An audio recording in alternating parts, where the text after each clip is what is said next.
আজকের ভিডিওতে আমি তোমাদেরকে নিয়ে যাচ্ছি কলকাতার এক শান্তিপূর্ণ এবং আধ্যাত্মিক জায়গা ইসকন সাপুরজি। তোমরা কিভাবে যাবে, মন্দিরের সময়সূচি, কুপন কিভাবে কাটবে, সব কিছু ইনফরমেশন থাকবে এই ভিডিওতে।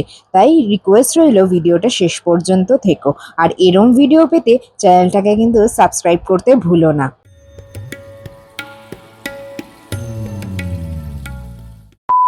Hello guys, welcome to my channel Ritika Storyscape. আশা করছি তোমরা সবাই ভালো আছো। আজকে আমি এসে গেছি সাপুরজি ইসকন মন্দিরে, যেটা অবস্থিত সাপুরজি। আমি বাঙুর থেকে এসেছি।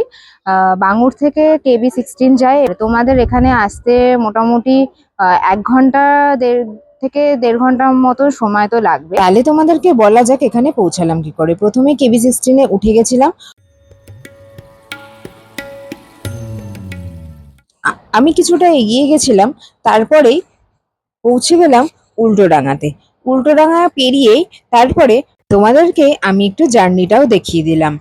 আর তোমাদেরকে বলে দিই, আমাকে নামতে হবে সুখ বৃষ্টি এই স্টপেজটায়।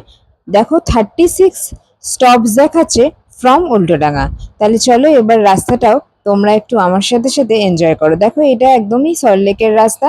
এখান থেকে বাসটা এবার রাজারহাটের দিকে যাবে।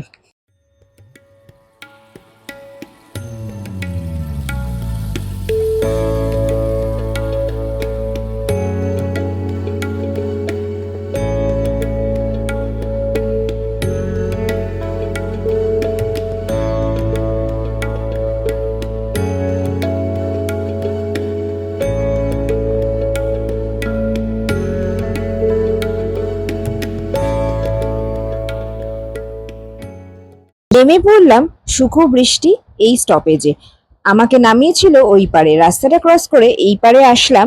আর এখানে টোটো আছে। তোমরা ইসকন মন্দিরে যাওয়ার জন্য এই টোটোটা আমি নিয়ে নিয়েছিলাম। পার হেড পড়েছিল 10 টাকা করে। আর টোটোটা যখন যাচ্ছে, চারিপাশটা একদমই কিন্তু গ্রাম্য পরিবেশ। আর এখানে এত ঠান্ডা হাওয়া ছিল, বেশ ভালো লাগছিল। মন্দিরের একদমই সামনে রয়েছি। চলো ভেতরে তাহলে যাওয়া যাক। আসো। এটা কিন্তু অনেকটাই বড় জায়গা, তো তোমরা যদি আসো এখানে গাড়ি পার্কিং এর কোনো অসুবিধা হবে না। তোমরা দেখো এখানে রয়েছে অনেক পার্কিং এর জায়গা। চলো তোমাদেরকে পুরো মন্দিরটা একবার দেখানো যাক।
মন্দির খোলে সকালে 4:30 থেকে দুপুর 1টা অবধি, এবং বিকেলে 4টে থেকে রাত 8:30 অবধি এই মন্দির খোলা থাকে। কুপনটা এখান থেকে তোমাদেরকে নিয়ে নিতে হবে, দেন এখানে প্রেজেন্ট করে ভেতরে তোমাদেরকে খেতে যেতে হবে। এই হচ্ছে আমার কুপন। এখান থেকে ভাবছো যে প্রসাদ খাবে, ওখানে যাওয়ার আগে তোমাদেরকে কিন্তু জুতোটা খুলে তারপরে ভেতরের দিকে ঢুকতে হবে।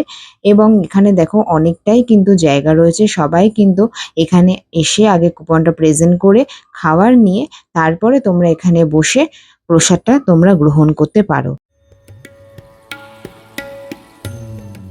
প্রসাদে ছিল ভাত, ডাল, 2 রকমের সবজি। প্রসাদটা কিন্তু দারুণ হয়েছিল। আর এখানে কিন্তু তোমরা যারা খাবে তোমাদের কিন্তু নিজেদের প্লেটটা তোমাদেরকে পরিষ্কার করে নিতে হবে। আমি যে দেখালাম তোমাদেরকে খাওয়ার ব্যাপারটা, সেটাতে তোমরা একটা কাজ করতে পারো। তোমরা যদি সকালে ব্রেকফাস্ট করতে চাও তাহলে রাত্রিরে কেটে আসতে পারো কুপনটা ওয়েবসাইটে, আর যদি লাঞ্চ করতে চাও তাহলে কিন্তু দুপুরে 1:30টার আগেই তোমাদেরকে কেটে নিতে হবে কুপনটা, আর 1:30টার সময় এসে এখানে তোমরা খেতে পারবে। আর যদি অনলাইন থেকে কুপনটা কাটো তাহলে তোমাদেরকে এখানে এসে কুপনটা প্রেজেন্ট করতে হবে এবং তোমরা খেতে পারবে লাঞ্চটা। কুপনের প্রাইস সানডে করে এবং একাদশীতে 120 টাকা করে, আর নর্মাল দিনে 70 টাকা। আজ মঙ্গলবার আমি এসেছি, তো আমার লেগেছে 70 টাকা। আর এইটা হচ্ছে নতুন অভয় তীর্থ, এটা হচ্ছে তৈরি হচ্ছে, এটা তৈরি হতে কিছুদিন সময় লাগবে। তো চলো এবার ভেতরের দিকে যাব আমরা, চলো। এইখানে তোমরা ঠাকুরের নানান ধরনের জিনিসপত্র পেয়ে যাবে।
এর আগেও আমি 2টো ইসকন মন্দির কভার করেছিলাম, তোমরা চাইলে সেটাও চেক করে নিতে পারো।